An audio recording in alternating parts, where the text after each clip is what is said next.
तुलसी कौन थी? तुलसी पौधा पूर्व जन्म में एक लड़की थी जिसका नाम वृंदा था।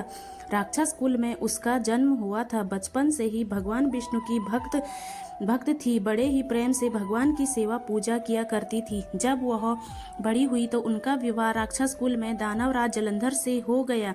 जलंधर समुद्र से उत्पन्न हुआ था। वृंदा बड़ी ही पतिव्रता स्त्री थी, सदा अपने पति की सेवा किया करती थी। एक बार देवताओं और दानवों में युद्ध हुआ। जब जलंधर युद्ध पर जाने लगे तो वृंदा ने कहा, स्वामी आप युद्ध पर जा रहे हैं, आप जब तक युद्ध में रहेंगे मैं पूजा में बैठकर आपकी जीत के लिए अनुष्ठान करूंगी, और जब तक आप वापस नहीं आ जाते मैं अपना संकल्प नहीं छोड़ूंगी।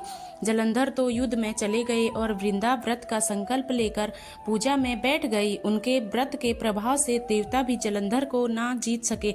सारे देवता जब हारने लगे तो विष्णु जी के पास गए। सबने भगवान से प्रार्थना की तो भगवान कहने लगे कि वृंदा मेरी परम भक्त है, मैं उसके साथ छल नहीं कर सकता। फिर देवता बोले, भगवान दूसरा कोई उपाय भी तो नहीं है, अब आप ही हमारी मदद कर सकते हैं। भगवान ने जलंधर का ही रूप रखा और वृंदा के महल में पहुंच गए। जैसे ही वृंदा ने अपने पति को देखा वे तुरंत पूजा से उठ गई और उनके चरणों को छू लिए। जैसे ही उनका संकल्प टूटा, युद्ध में देवताओं ने जलंधर को मार दिया और उसका सिर काट कर अलग कर दिया। उनका सिर वृंदा के महल में गिरा। जब वृंदा ने देखा कि मेरे पति का सिर तो कटा पड़ा है, तो फिर ये जो मेरे सामने खड़े हैं ये कौन है? उन्होंने पूछा, आप कौन हो जिसका स्पर्श मैंने किया?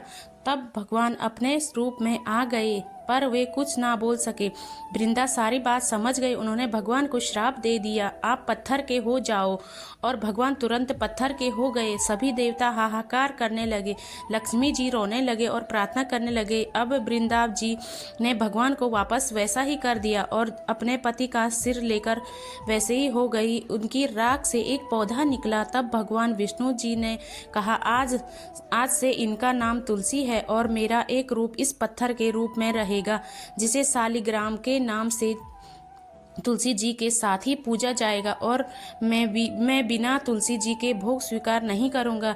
तब से तुलसी जी की पूजा सभी करने लगे और तुलसी जी का विवाह शालिग्राम जी के साथ कार्तिक मास में किया जाता है। देव उठनी एकादशी के दिन इसे तुलसी विवाह के रूप में मनाया जाता है। धन्यवाद दोस्तों, आपको मेरी ये छोटी सी कहानी कैसी लगी? प्लीज़ लाइक एंड सब्सक्राइब कर दो।